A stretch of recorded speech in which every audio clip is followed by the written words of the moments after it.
Hola Margarita, me presento. Mi nombre es Laura Noemí Hernández Núñez y vengo del grupo M14C1G26. Y vi que tenías dudas acerca de la tabla periódica y sus aplicaciones. Y hoy te vengo a explicar acerca de eso. La tabla periódica se denomina en 118 elementos, distribuido en 7 filas horizontales llamadas periodos y 18 columnas verticales conocidas como familias o grupos. Bueno, te explico. Las 18 columnas verticales conforman los conocidos como grupos de la tabla periódica y son elementos que tienden a tener propiedades químicas similares. Por ejemplo, la columna más a la izquierda de la tabla, la conocida como el grupo de los metales alcalinos, contiene elementos como el sodio, el potasio o el litio, todos ellos sólidos a temperatura ambiente, con puntos de fusión bajos, muy reactivos y con tendencia a ennegrecerse en contacto con el aire. Te explico que los grupos se dividen entre alcalinos, escandio, titanio, vanadio, cromo, manganeso, hierro, entre otros. Ahora te vengo a explicar lo que son los periodos. Las 7 filas que conforman la tabla periódica son los periodos que vienen dados por las 7 capas o niveles de energía K, L, M, N, O, P, Q. El periodo que ocupa un elemento coincide con su última capa electrónica. Los elementos situados en un mismo periodo tienen propiedades diferentes, pero masas atómicas parecidas.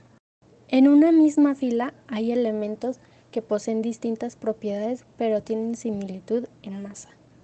Indican su último nivel de energía también. Te vengo a explicar los elementos y su número atómico.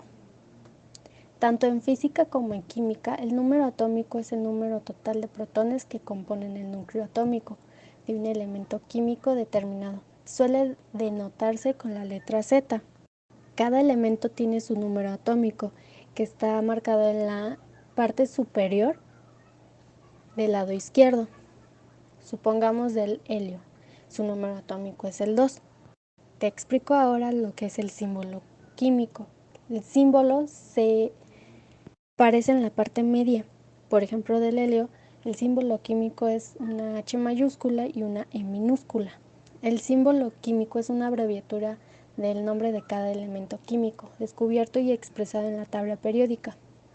Un elemento químico es un tipo de materia que se clasifica básicamente por el número atómico o cantidad de protones, su símbolo químico, el nombre del elemento y su masa atómica. Te vengo a explicar que cada elemento químico también tiene su masa atómica y también viene situada en la parte superior del lado izquierdo o a veces hasta del lado derecho. Por ejemplo, el hierro, su masa atómica es de 55.845. Esta cantidad determina el número de protones y electrones que lo constituyen. Y se llama masa atómica a los que tienen el total de protones y neutrones. La masa atómica es diferente al peso atómico, a la masa atómica relativa, al número atómico y al número másico o número de masa. Te vengo a decir por qué es importante la clasificación de compuestos orgánicos e inorgánicos. Bueno, un compuesto orgánico es aquel compuesto que tiene como principal elemento el carbono y presenta enlaces covalentes del carbono e hidrógeno o entre el carbono y carbono.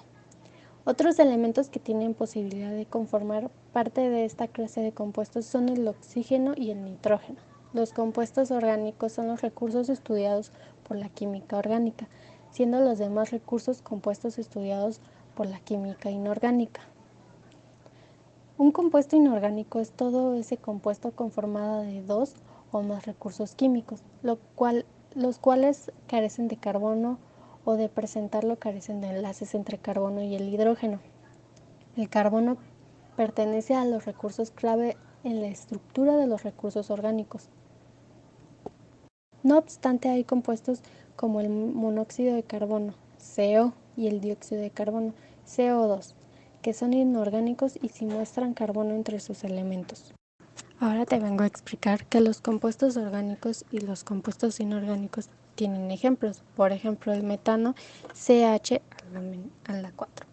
La vitamina C es C a la 6, H a la 8 y O a la 6. Y los compuestos inorgánicos vienen como el amoníaco, NH a la 3, bicarbonato de sodio, NaHCO a la 3. Ahora te vengo a explicar para qué nos sirve conocer y comprender la estructura de la tabla periódica. La tabla periódica sirve para demostrar las colaboraciones entre los diversos elementos. Además, podría ser utilizada para profetizar las características de los nuevos elementos todavía descubiertos o no sintetizados aún. La tabla periódica está ordenada por su número atómico, sus configuraciones de electrones y sus características químicas ordinarias. Además, está ordenada de forma de los elementos con comportamientos semejantes y se encuentran en la misma columna. Los elementos son localizados en la tabla periódica basados en su composición atómica. Cada columna de la tabla es llamada un conjunto. Cada conjunto de la tabla tiene un mismo número de electrones.